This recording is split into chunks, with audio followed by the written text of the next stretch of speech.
The following audio presentation is a production of Rutgers, the State University of New Jersey, in association with the Division of Continuing Studies and the Institute on Ethnicity, Culture, and the Modern Experience. This production was originally funded by the New Jersey Historical Commission and has been remastered by the Rutgers ITV studio.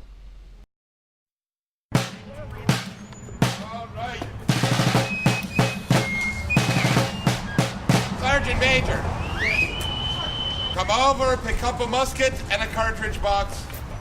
You want to strike terror into the hearts of your enemy. I want to hear a huzzah that comes straight from the belly. Let me hear you. On the count of 3. 1, 2, 3. Huzzah! These 9 to 12-year-old children aren't rehearsing a play. They're in the middle of a hands-on living history lesson at Trenton's Old Barracks Museum, being taught by historical reenactor David Emerson.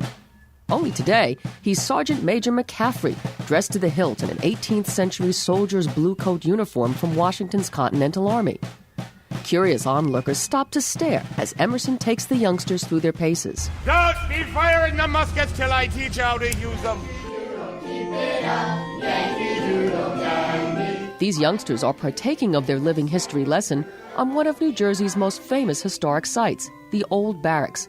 Built in 1758 to house British soldiers fighting in the French and Indian War, it remains the only original barracks from that time still standing in the U.S. today. But its shining moment in history occurred in December of 1776, when this venerable landmark witnessed one of the most crucial conflicts of the Revolutionary War, the Battle of Trenton. These were the dark days of the Revolutionary War, when the fires of independence flickered low. Washington's army had suffered a series of defeats and were being pushed back towards Pennsylvania. Museum director Richard Patterson. From the summer of 1776 throughout the fall, Washington's army was really getting beaten rather badly. They were asked to do rather difficult things like defend New York, which is a difficult place for a well-supplied and well-trained and maintained army to defend, against a huge British invasion fleet and a British and Hessian army. They were driven out of Long Island at the Battle of Long Island, which is really Brooklyn. They were driven across Manhattan. They were driven out of Westchester, the Battle of White Plains in October. A portion of their troops were captured at Fort Washington, which would be just the other side of the George Washington Bridge today. Then in late November, they abandoned Fort Lee and started to retreat across the Jerseys at the time, heading for Pennsylvania and perhaps some shelter by the time winter really set in.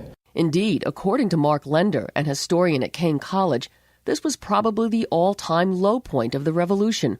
So low, he says, that citizens who once rallied to the Patriot cause were starting to defect to the Loyalist side. Morale was low.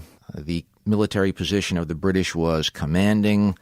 Local support for the Revolution was beginning to melt away. There were times in New Jersey that a couple of hundred people a day were coming in to Royalist garrisons and taking the king's pardon. That included Richard Stockton, one of New Jersey's signers of the Declaration of Independence. Now, this is a disastrous situation politically, if not militarily. Historians say there was a very real possibility of the Revolution falling apart if Washington did nothing. He needed to hit back, and soon.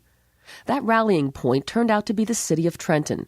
Washington's bold plan for counterattack was to cross the Delaware from the Pennsylvania side on Christmas night 1776 to stage a surprise attack on the British in Trenton. In fact, Trenton was not so much a major battle. Trenton was a raid, and not even a full raid. Washington wanted to put 3 bodies of men across the Delaware River, but the weather was terrible. The conditions on the river were difficult, and only one column got across. That was the column with Washington. That was enough. On Christmas night, they hit the isolated Hessian Garrison at Trenton.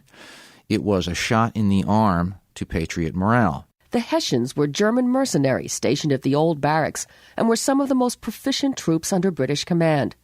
They had completely demoralized American soldiers during their previous engagements, and Washington's attack was also seen as a chance to retaliate.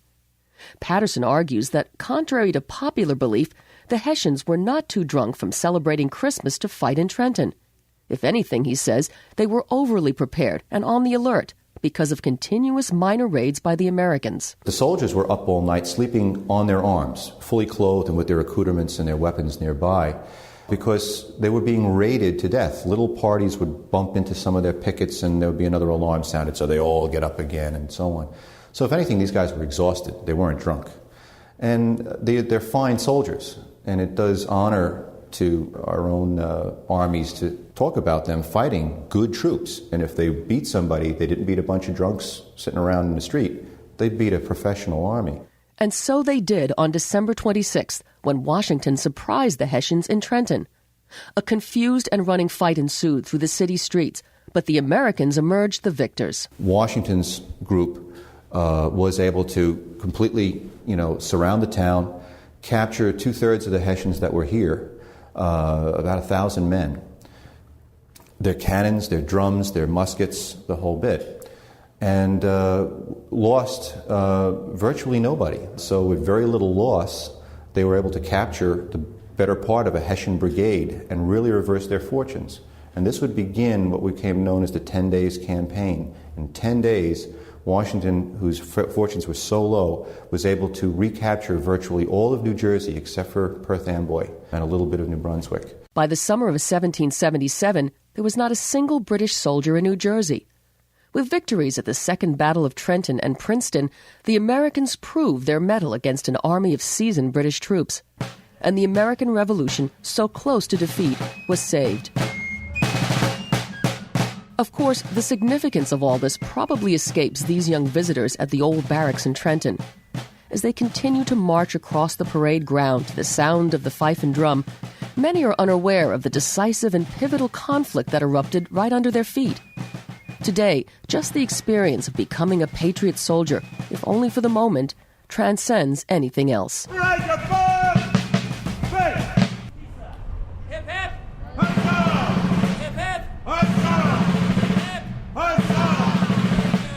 For New Jersey Times, I'm Marisa Pearson.